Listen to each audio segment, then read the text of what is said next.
You know that what was government is now like the opposition, and what was the opposition is now behaving like it is government. It is that confusion that has visited on the people of Kenya an accountability problem, because there are no more clear lines between the people in the opposition and the people in government, because greedy people who are supposed to be discharging their responsibility on the other side of government, because of greed, decided to come and become cartels and barons in government. So the responsibility we are discharging here is because we believe in the citizenship of our republic. This is somebody else's responsibility, but we are forced to do it because we have the interests of the nation at heart, and we want the right thing to happen in Kenya.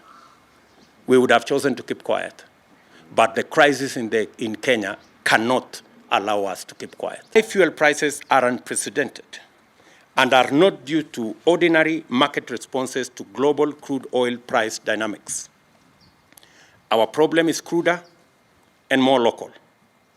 This is the result of collusion between monopolistic cartels and economic saboteurs on one hand, and oblivious, reckless, insensitive, and incompetent public officials on the other. Insatiable greed and corruption is driving us over the cliff. The current state of affairs is a clear manifestation of the vestiges of the conflict of interest and state capture that is now pervasive in all sectors of our economy. Kenyans, in their entirety, want an end to the issue of conflict of interest and state capture. The casual and insensitive attitude to the plight of tens of millions of struggling Kenyans is a disturbing development that has emboldened cartels, which have taken over critical economic sectors and are now moving in top gear to capture the state. That is why the benefits, powers, advantages, privileges, and other interests of these barons and cartels take priority over the plight of 50 million Kenyans. Hasn't there been any subsidy allocation in the budget in the last 3 years, including in last week's supplementary estimates, where our Kenya Kwanza MPs tried to provide for allocation for the subsidy program on fertilizer, but it was frustrated. Only for the Ministry of Agriculture to engage in the current PR stunts late in the day to pretend to provide subsidized fertilizer.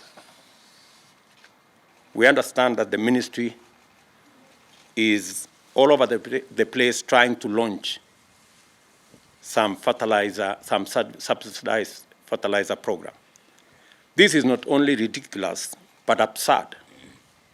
How do you, for example, make a farmer who requires 1,000 bags of fertilizer to queue for 5-6 hours, only for him to be or her to be told that you can only get 10 bags in a very widely publicized launch? I mean, if you're going to give 10 bags of fertilizer, please avoid the unnecessary launch. Fuel shortage and skyrocketing prices of basic food items. Millions of Kenyans are witnessing in bewildered agony as fuel pumps run dry and queues grow longer due to this artificial shortage, which has already disrupted the entire transport sector. Kenyans are now forced to dig deeper into their pockets for bus fare, and border operators are being driven out of business. the skyrocketing prices of food items has pushed the cost of living beyond the reach of millions of Kenyans. Many farmers have failed to plant because the price of fertilizer has moved from 3,000 last year to a high of 7,000 per 50 kilogram bag, a price that is well beyond the reach of most farmers during this planting season.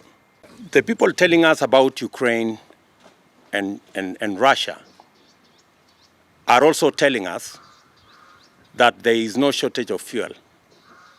They are also trying to blame oil marketers. So they are even conflicted in the reasons why we have an artificial crisis in the country. From their own statement, they are not sure of what to say. Is it because of the war in Ukraine, or is it because of the crisis with our oil marketers? Which is which?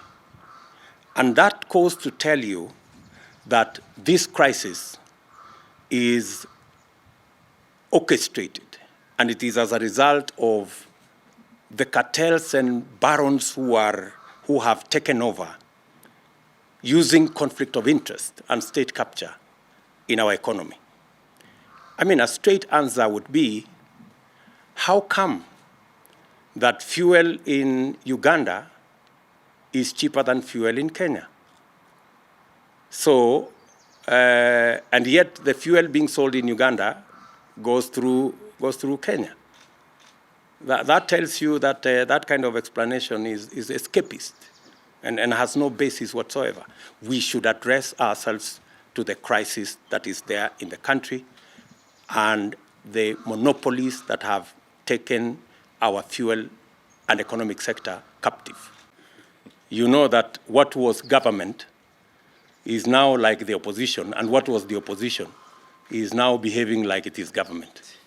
It is that confusion that has visited on the people of Kenya an accountability problem, because there are no more clear lines between the people in the opposition and the people in government, because greedy people who are supposed to be discharging their responsibility on the other side of government, because of greed, decided to come and become cartels and barons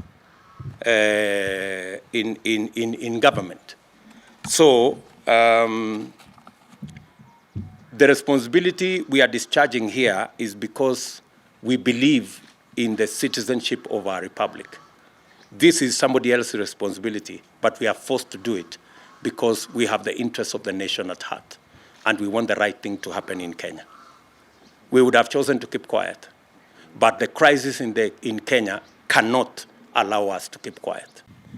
The Auditor General has already raised questions on the irregular and illegal diversion of these consumer protection funds to state agencies and unnamed private entities.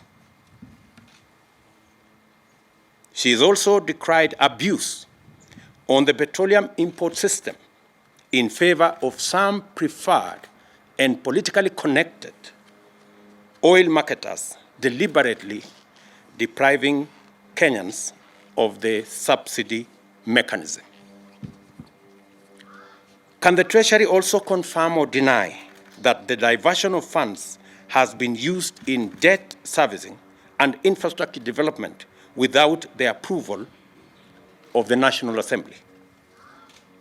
Can the Ministry of Energy and Petroleum list the import quotas that have been allocated to oil marketers over the last 1 year, and which are these oil marketers by name? The Petroleum Products,